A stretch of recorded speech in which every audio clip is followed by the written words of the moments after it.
PACaRI was really great because I was able to not only shadow in the OR and look at many different types of surgeries, but I was also trained to be an anesthesiology technician, which was really awesome.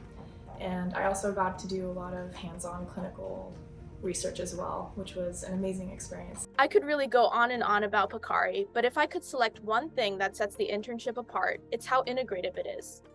There aren't many opportunities to do research that directly links to the care of patients right next door, or that is itself inspired by the lived experiences of our families. Boston Children's is a leader in both aspects of medicine, and it was truly an honor to be a part of the community. I got to work alongside some great research mentors who showed me not only what it means to be a doctor and take care of their patients, but also what it means to be a clinician scientist and work on research projects that can better the care that we deliver to our patients. I came in having never seen a surgery before, or having never seen a doctor interact with a patient nonetheless, and I'm now leaving with over 100 operating room observation hours.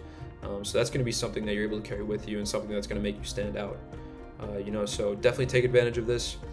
You're at one of the best hospitals in the world. You're going to get to see some really cool procedures. I truly can't say enough about this internship and how wonderful and comprehensive it is of an experience for pre-medical students. Everything from application support for prospective medical school applicants through to a high level of engagement with clinical research and being able to work with clinicians to see what the balance of seeing patients and working on research looks like, as well as the ability to go into the operating room in one of the world's leading hospitals to both shadow as well as be trained as an anesthesia technician and to really see the flow of care in an operating room. I really had a great opportunity here to shadow multiple different specialties and learn about anywhere from plastics to neurosurgery to orthopedics, and I think I have a better vision going forward of where I want to spend my time in med school.